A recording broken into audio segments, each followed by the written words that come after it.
بسم اللہ الرحمن الرحیم۔ خبر نامہ اہم عالمی خبروں کا خلاصہ۔ غزہ میں اسرائیل کے حملوں کے 200 روز مکمل ہو گئے۔ اس دوران جنگی جرائم کی مرتکب اسرائیلی فوج نے 75,000 ٹن بارود غزہ پر برسایا۔ ان حملوں کے نتیجے میں 34,000 سے زیادہ فلسطینی شہید ہو گئے، جن میں اکثریت بچوں اور خواتین کی ہے۔ اسرائیل کے ان حملوں نے مکانات، ہسپتال، مساجد، تعلیمی ادارے کچھ نہ چھوڑا اور غزہ کو ملبے کا ڈھیر بنا دیا۔ حماس نے 200 روز کو اسرائیل کی شکست قرار دیتے ہوئے مزاحمت جاری رکھنے کا اظہار کیا۔ دوسری جانب غزہ کے نصر ہسپتال میں اجتماعی قبروں سے مزید لاشیں برآمد ہوئیں، جن کی تعداد 310 تک جا پہنچی ہے۔ دوسری جانب اسرائیلی فوج کے جنوبی لبنان میں حملے جاری ہیں، جس میں حزب اللہ کے 2 ارکان ہلاک ہوئے۔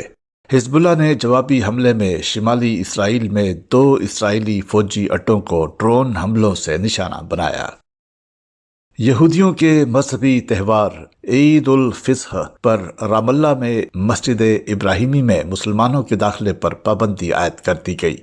مغربی کنارے کے شہر الخلیل میں واقع مسجد ابراہیمی میں حضرت ابراہیم علیہ السلام کی قبر مبارک ہے۔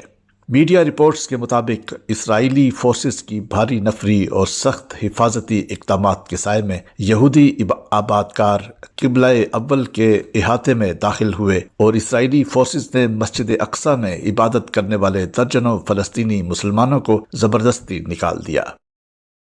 اسرائیل میں حکومت مخالف مظاہرہ کرنے والے 10 مظاہرین کو پولیس نے گرفتار کر لیا۔ بیت المقدس میں مظاہرین نے اسرائیل کے قومی سلامتی کے وزیر کی گاڑی کو گھیر لیا۔ مظاہرے کے دوران پولیس کے ساتھ کشیدگی بھی ہوئی۔ مظاہرین نے سڑک پر رکھے کچرے دان الٹ دیے، جلاؤ گھراؤ کیا اور ٹریفک بھی بلاک کر دی تھی۔ اسرائیلی مظاہرین کا حکومت سے مستعفی ہونے کا مطالبہ تھا۔ روس نے خلا میں ہتھیار رکھنے سے متعلق قرارداد اقوام متحدہ کی سلامتی کونسل میں ویٹو کر دی۔ قرارداد کو 13 ممالک کی حمایت حاصل تھی، جبکہ چین نے ووٹنگ میں حصہ نہیں لیا۔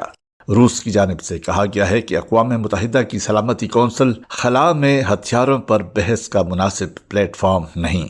واضح رہے کہ روس اور چین نے خلا میں کسی بھی نوعیت کے ہتھیار رکھنے پر دائمی پابندی کا مطالبہ کیا ہے۔ امریکہ نے غزہ میں اجتماعی قبروں کی دریافت پر اسرائیل سے جواب طلب کیا ہے۔ وائٹ ہاؤس کے مطابق غزہ پٹی کے 2 ہسپتالوں میں اجتماعی قبروں کی دریافت کے بعد اسرائیلی حکام سے جواب چاہتے ہیں۔ مشیر قومی سلامتی جیک سلیمان نے کہا کہ امریکہ چاہتا ہے اس معاملے کی مکمل اور شفاف تحقیقات کی جائیں۔ واضح رہے کہ غزہ سول ڈیفنس ایجنسی کا کہنا ہے کہ خان یونس کے ناصر ہسپتال سے 340 افراد کی اجتماعی قبر ملی۔ اس کے علاوہ غزہ شہر میں الشفا ہسپتال کے صحن سے تقریباً 30 افراد کی اجتماعی قبر دریافت ہوئی تھی۔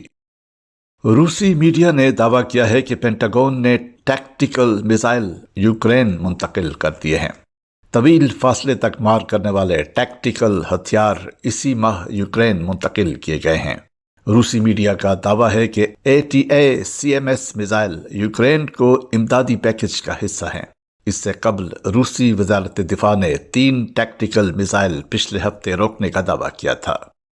اسرائیلی وزیراعظم نیتن یاہو نے امریکی جامعات میں مظاہروں پر رد عمل میں کہا ہے کہ امریکی جامعات میں جو کچھ ہو رہا ہے وہ خوفناک ہے۔